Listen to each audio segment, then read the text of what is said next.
ఇక varicose veins నుండి విముక్తి పొందండి. ఎవిస్ వాస్కులర్ సెంటర్ ఇప్పుడు మన KPHP లో గ్రాండ్ ఓపెనింగ్ ఏప్రిల్ 4వ తేదీన. నమస్తే, వెల్కమ్ టు సుమన్ టీవీ. నేను విష్ణు. ప్రస్తుతంతో పాటు సీనియర్ ఫినాన్స్ ప్రొఫెషనల్ గిరిబాబు గారు ఉన్నారు. వారితో మాట్లాడదాం. నమస్తే గిరిబాబు గారు. నమస్తే అండి.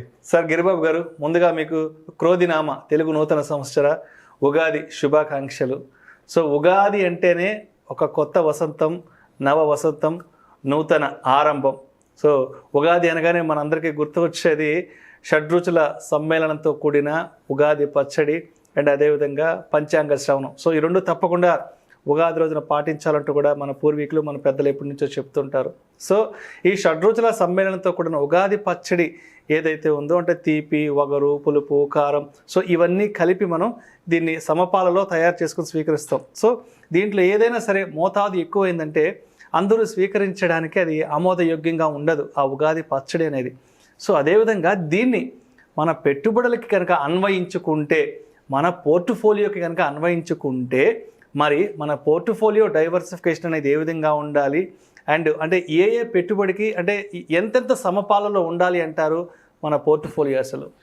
ముందుగా మన సుమన్ టీవీ ప్రేక్షకుల దేవుళ్ళకి క్రోధి నామ సంవత్సర ఉగాది శుభాకాంక్షలు అండి. చాలా మంచి క్వశ్చన్ అడిగారు. అతి సర్వత్ర వర్జయత్ అంటే ఏది కూడా అతి పనికిరాదు ఎక్కడ కూడా. సో మన జీవితంలో ఈ ఉగాది మన నూతన శకానికి యుగాది ఆరంభం.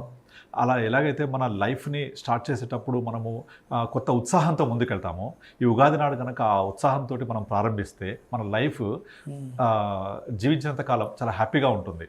సో ఈ ఉగాది యొక్క ప్రాముఖ్యత ఏంటంటే, ఈ వసంతకాలం ఆగమనంలో ప్రకృతిలో జరిగే కొన్ని మార్పుల వల్ల మన మనుషులు జనరల్గా అనారోగ్య బారిన పడడానికి కొన్ని అవకాశాలు ఉంటాయి. అలాంటి అనారోగ్య బారిన పడకుండా ఉండడానికి ఉగాది అనేది షడ్రుచుల సమ్మేళనంతో కూడిన ఒక ఉగాది పచ్చడిని తయారు చేస్తారు. ఈ ఉగాది పచ్చడి తీసుకోవడం వల్ల ఇందులో తీపి, పులుపు, కారం, వగరు, చేదు, ఉప్పు ఇవన్నీ కూడా సమపాళ్లలో, అది చాలా ఇంపార్టెంట్, సమపాళ్లలో వేసి సమ్మేళనంతో మనకు ఉగాది సమ్మేళనంలో అందరికీ ఉగాది పచ్చడి ఇచ్చి ఉగాది పంచాంగ శ్రవణం చేస్తారు. ఆ ఉగాది పంచాంగం శ్రవణం వింటే మన ఈ సంవత్సరం మన యొక్క జాతక ఫలాలు ఎలా ఉన్నాయి, ఆదాయ వ్యయాలు ఎలా ఉన్నాయి, ఇదంతా ఫైనాన్స్ కి రిలేటెడ్ మళ్ళీ. సో ఎలా ఉన్నాయి అనేసి మనము మన యొక్క రాబోయే ఒక సంవత్సరం పాటు మన యొక్క భవిష్యత్తు గురించి తెలుసుకునే ప్రిడిక్షన్ లాగా ఉంటుంది. సో అయితే ఈ ఉగాది పచ్చడిలోంచి మనం ముఖ్యంగా తీసుకోవాల్సిన మొట్టమొదటి పాఠం ఏంటంటే, సమపాళ్లలో బ్యాలెన్స్గా ఉండడం అనేది. మీరు గమనించండి, చాలామంది ఏం చేస్తూ ఉంటారు, వాళ్ళకు వచ్చిన జీతం వచ్చినట్టుగా ఏదో ఒక ఖర్చు కనబడుతుంటుంది, ఖర్చు పెట్టేస్తూ ఉంటారు. సో సడన్గా మళ్ళీ ఒక 1st తారీఖు జీతం వస్తుంది, 15వ తారీఖు వరకు మొత్తం ఖర్చు అయిపోద్ది, మళ్ళీ 15 రోజులు ఎదురు చూస్తూ ఉంటారు. తర్వాత అలా కాదు, ఇన్వెస్ట్ చేస్తా అనుకుని తీసుకెళ్ళి మొత్తం ఒకే దగ్గర ఇన్వెస్ట్ చేసేస్తూ ఉంటారు. సో ఒక బ్యాలెన్స్ అనేది లేకుండా ఇష్టం వచ్చినట్టు మోతాదుకు మించి. ఫర్ ఎగ్జాంపుల్, మన ఉగాది పచ్చడిలో ఉప్పు ఎక్కువ వేసారనుకోండి, తినగలమా? అందరికీ అది ఆమోదయోగ్యం కాదు, తీసుకోలేరు. ఉప్పు ఎక్కువ, అలా ఉప్పు తక్కువ వేస్తే అప్పుడు కూడా తినలేరు, అప్పుడు పనికిరాదు. కారం వేస్తే పిల్లలు తినలేరు, ఎక్కువ కారం అయితే ఎవరైనా తినలేరు, నోరు మంట అవుతుంది. అలాగే వగరు ఎక్కువ ఉంటే నోటికి రుచించదు. అలాగే తీపి ఎక్కువైతే డయాబెటిక్ పేషెంట్స్ కి తినలేకపోతారు, ఆమోదయోగ్యం కాదు. ప్రతి ఒక్క రుచికి ఒక బ్యాలెన్స్ అనేది బ్యాలెన్స్డ్ గా ఉండాలి, సమపాళ్లలో ఉండాలి. అలాగే మనం ఇన్వెస్ట్మెంట్స్ చేసేటప్పుడు కూడా మనకు వచ్చిన ఆదాయంలో నుంచి ఖర్చులు పోయిన తర్వాత మనం ఎక్కడెక్కడ సేవ్ చేయాలి, ఈ డబ్బులు మనకు భవిష్యత్తు ఎలా ఉపయోగపడాలి, ఇవన్నీ మనం 1 ఇయర్కి చేసే ప్లాన్ కాదు ఇది. మనం ఇప్పుడు మన వయసు కనుక 25-30 సంవత్సరాలు ఉండి మనకు కనుక ₹1,00,000 జీతం వస్తుంది నెలకు అంటే, అందులో ఖర్చులు ఒక 60-70% తీసేస్తే రిమైనింగ్ 30%ని మన భవిష్యత్తు అవసరాల కోసం కొంచెం పక్కన పెట్టాలి. పిల్లల ఎడ్యుకేషన్ కోసము, పిల్లల మ్యారేజ్ కోసము, మన ఇల్లు కొనుక్కోవాలంటే దానికోసము, వెకేషన్ కోసము, అలాగే కారు కొనుక్కోవాలనుకుంటే, లేదా రిటైర్మెంట్ కోసం, ఇట్లా మనం ఒక్కొక్క జీవితంలో జరిగే ఒక్కొక్క ఈవెంట్స్కి సరిపడా ఉండేలాగా బ్యాలెన్స్గా వెళ్తూ ఉండాలి. సో నేను రిటర్న్స్ ఎక్కువ వస్తాయి కదా అని చెప్పేసి మొత్తం తీసుకెళ్ళి స్టాక్ మార్కెట్లో ఫ్యూచర్స్ అండ్ ఆప్షన్స్లో futures buying, future selling, option selling ఇవి చేస్తాను, డబ్బులు ఎక్కువ వస్తాయి అనేసి మొత్తం తీసుకెళ్ళి పెడితే ఏమైంది, మన ఉగాది పచ్చళ్ళు ఉప్పు ఎక్కువ ఇష్టం అయిపోద్ది, డోస్ ఎక్కువైపోతుంది. ఇట్లా కాదు, నాకు అసలు స్టాక్ మార్కెట్ అంటేనే ఇష్టం ఉండదు, నేను అసలు మార్కెట్ జోలికి వెళ్ళాలని తీసుకెళ్ళి ఎఫ్డీ చేసి కూర్చుంటే అది ఇన్ఫ్లేషన్ రిటర్న్స్ ఇవ్వదు, అది కూడా తప్పే. అంటే నాకు తీపి ఇష్టం లేదు కదా, అసలు తీపి వేయకుండా ఉంటేను. సో నాకు అసలు ఇవి ఏమీ అర్థం కాదు, నేను తీసుకెళ్ళిపోయి ఎవరికో తెలిసిన వాళ్ళకి అప్పిస్తాను, వాడు నాకు డబ్బులు ఇస్తాడు నెలని అనుకుంటారు. అది ఇంకా డేంజర్. అది నుంచి ఫోన్ ఎత్తాడు, ఇంకా అయిపోయింది అది కారం లాంటిది. చాప్టర్ క్లోజ్ అక్కడ. అది కారం లాంటిది, ఎవరు తినలేరు అది. సో కనుక మనం ఏది కూడా ఓవర్ ఎక్స్పోజర్ తీసుకోవద్దు. ఎగ్జాక్ట్లీ సమపాళ్ళలో ఎలాగైతే మనకు ఉగాది పచ్చడి నేర్పించిన పాఠం ఉందో ఆ పాఠాన్ని మన జీవితంలో అమలు చేస్తుంటూ వెళ్ళాలి, అన్వయించుకోవాలి. అన్వయించుకొని ఇప్పుడు మనకు చాలా మంది చెప్తుంటారు మీ ఆదాయ వ్యయాలు, రాజపూజ్యం, ఇంతమంది మీరు మెచ్చుకుంటే ఇంతమంది తిడతారు. ఇది ప్రతి సంవత్సరం మారిపోతూ ఉంటుంది, అలాగే కాలాలు మారిపోతూ ఉంటాయి, అలాగే మన ఇన్వెస్ట్మెంట్ ప్యాటర్న్స్ కూడా మార్చుకుంటూ ఉండాలి. మళ్ళీ ఇవన్నీ బ్యాలెన్స్ గా చేస్తూ ఉండాలి. ఒక 25 ఏళ్ల క్రితము ఫిక్స్డ్ డిపాజిట్లు మనకు 15-18% కూడా ఇచ్చిన సందర్భం చూసాం. కోఆపరేటివ్ బ్యాంకులు, తర్వాత ఎన్బిఎఫ్సిలు, తర్వాత పిఎస్సి బ్యాంక్స్ కూడా 12+ ఇచ్చేవి, అలాగే పీపీఎఫ్ ఉండేది.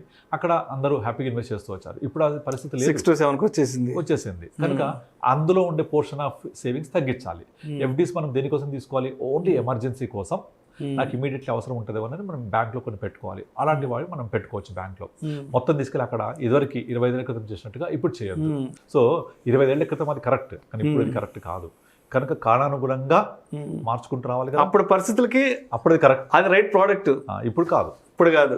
అలాగే కొంతమంది ఏం చేస్తారు, మన పూర్వీకులు కొంతమంది ప్రముఖులు చెప్పారు, real estate is good for everything, భూమి నమ్ముకున్నవాడు నష్టపోవడానికి తీసుకెళ్ళి మొత్తం రియల్ ఎస్టేట్ పెట్టేస్తారు. పెట్టేస్తే రేపు పొద్దున 60 సంవత్సరాల తర్వాత లిక్విడిటీ ఎక్కడ ఉంటుంది, మంత్లీ ఇన్కమ్ ఎక్కడి నుంచి వస్తుంది, రిటైర్మెంట్ ప్లానింగ్ ఎక్కడి నుంచి అవుతుంది? సో అది కూడా తప్పే. వెంటనే అమ్ముకోలేము, చాలా కష్టం, లిక్విడిటీ ప్రాబ్లం. ఇప్పుడు వెంచర్లలో వేసేవాళ్ళు ఆ వెంచర్లో వాళ్ళ ప్రోడక్ట్ అమ్ముకోవడానికి మనకు కార్లు అరేంజ్ చేసి అక్కడ ఈవెంట్స్ కండక్ట్ చేసి టెంట్లు వేసి భోజనాలు పెట్టి తీసుకెళ్ళి మనతో కొనిపిస్తారు. మళ్ళీ మీరు అమ్మాలంటే ఎంత కష్టం, బట్ తీసుకోవచ్చు అది, but only certain period of time, certain amount of investment. మళ్ళీ మనకు 60 తర్వాత లిక్విడిటీ ఉండదు కదా. నేను చాలా మందిని చూస్తూ ఉంటాను, 60కి వచ్చేప్పటికి ఏం చేశారు అంటే అన్ని రియల్ ఎస్టేట్లో ప్లాట్లు కొని పెట్టారు. ఇప్పుడు చూస్తే రిటైర్ అయ్యారు, వచ్చే పెన్షన్ తక్కువ, మంత్ ఇన్కమ్ లేదు. ఇవన్నీ అమ్మాలి అంటే అంత ఈజీ కాదు. శరీరం సహకరించదు, వయసు సహకరించదు, పిల్లలు సహకరించరు, వాళ్ళ పనులు వాళ్ళు బిజీ ఉంటారు. ఇవన్నీ నేను లిక్విడేట్ చేసి అన్ని ఒక దగ్గర పెట్టుకొని చేయాలంటే వాళ్ళకు చాలా ఇబ్బంది అయిపోద్ది, కొన్ని కబ్జాలకు గురైతాయి. అది కూడా తప్పే.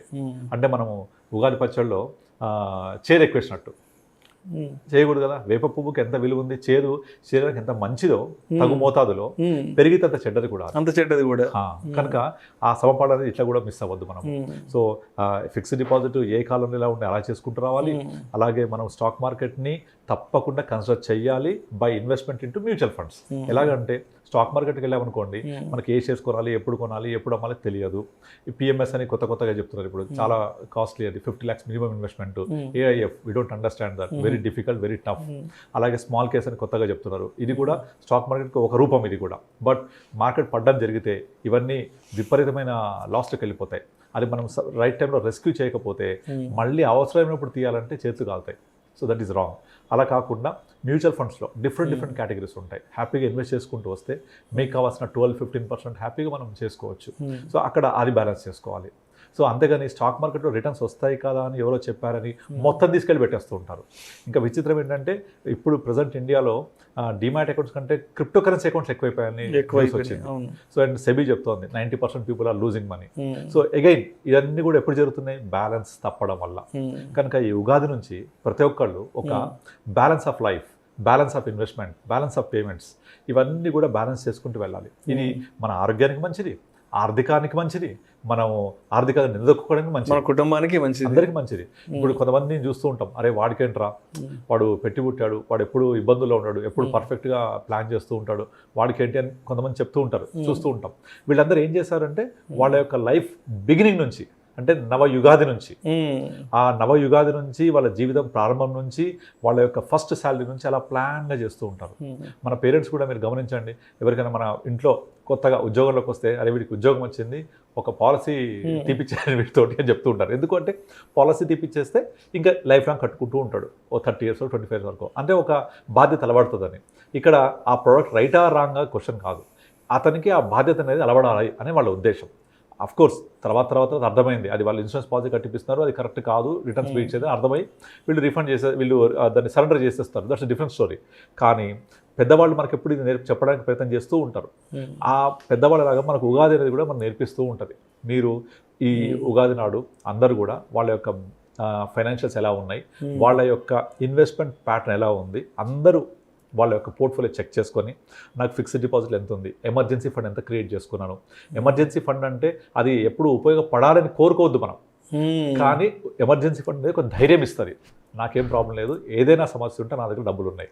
ఒక్కసారి నా దగ్గర డబ్బులు ఉన్నాయి అనుకోని గుండె మీద చేసుకుంటే ఎంత ధైర్యంగా ఉంటుందో. అంతేగాని ఎమర్జెన్సీ ఫండ్ ఉపయోగపడాలి, ఎమర్జెన్సీ ఫండ్ నాకు పలానా టైంలో తీస్తారు అని అనుకోవద్దు. అక్కడ ఉండడమే ధైర్యం మనకు. అది మనకి ఎమర్జెన్సీ రాకూడదు, అన్సర్టనిటీ రాకూడదు. అలాగే హెల్త్ ఇన్సూరెన్స్ మనం వాడాలని ఎప్పుడు కోరుకోవద్దు, బట్ ఒక ధైర్యం ఇస్తుంది. అలాగే ఈ ప్లానింగ్ కూడా ఏదైతే మనం చేస్తున్నామో, ఉగాదిని మనము ఒక లక్ష్యంగా చేసుకొని, సో ఆ ప్లానింగ్ అనేది మీకు మీ యొక్క ఆర్థిక అవసరాలకి, మీ యొక్క ఆర్థికంగా మీరు స్ట్రాంగ్ ఉండడానికి, స్ట్రెంగ్త్ అవ్వడానికి, ఇది ఉగాది పచ్చడి ఏమో ఆరోగ్యానికి, ఇదేమో మీ ఆర్థికంగా మీరు స్ట్రెంగ్త్ ఉండడానికి. ఒకసారి మీరు ఆర్థికంగా నేను బలంగా ఉంటే ఎంతటి ఉపద్రవాన్ని మనం ఎదుర్కోవచ్చు.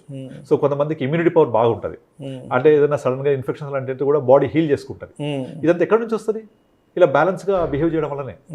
సో అందుకనే మన ప్రేక్షకులందరికీ నేను చెప్పేది ఏంటంటే, ఉగాది పచ్చడి ఎలాగైతే మనకు షడ్రుచులతోటి సమంగా మీరు చెప్పినట్టు బ్యాలెన్స్గా వెళ్తుంటుందో, అలాగే ఇన్వెస్ట్మెంట్ ప్యాటర్న్ కూడా ప్రాపర్గా బ్యాలెన్స్ చేసుకుంటూ వెళ్ళాలి. ఎక్కడ ఓవర్ ఎక్స్పోజర్ చేయొద్దు, ఎక్కడ అండర్ ఎక్స్పోజర్ చేయొద్దు. ఏది ఎక్కడ చేయాలో అది అక్కడ చేసుకుంటూ వెళ్ళాలి. దాన్ని ప్లాన్ చేసుకుంటూ ఉండాలి, దాన్ని రివ్యూ చేసుకుంటూ వెళ్ళాలి. ఇది చేసుకుంటూ వెళ్తూ ఉంటే డెఫినెట్లీ మీరు ఆర్థికంగా పరిపుష్టితో ఉంటారు. ఈ ఆర్థికంగా ఉండే పరిపుష్టి మీ ఆరోగ్యాన్ని పెంచుద్ది. మీరు హ్యాపీగా ఒక 7-8 years హ్యాపీగా జీవించవచ్చు. Right, thank you so much Giribabu garu. Thank you అండి. షడ్రుచుల సమ్మేళనంతో కూడిన ఉగాది పచ్చడిలో ఉన్న గుణాలని సో మన ఆర్థిక జీవితానికి అన్వయించుకొని, మరి మన పొదుపు పెట్టుబడులని సమపాలలో ఏ విధంగా మెయింటైన్ చేసుకోవాలి అనే అంశం గురించి, అండ్ ఉగాది నుంచి, ఉగాది పర్వదినం నుంచి మనం నేర్చుకోవాల్సిన, అంటే మన జీవితానికి ఉపయోగపడే అంశాలను మనం ఏ విధంగా తెలుసుకోవాలనే విషయం గురించి చాలా చక్కగా మీ విశ్లేషణను మన సుమన్ టీవీ ప్రేక్షకులకు ఈ ఉగాది సందర్భంగా తెలియజేశారు. Thank you so much Giribabu garu. Thank you అండి. సుమన్ టీవీలో మీ పర్సనల్ అండ్ బిజినెస్ ప్రమోషన్స్ కోసం కింది నెంబర్కి కాంటాక్ట్ చేయండి.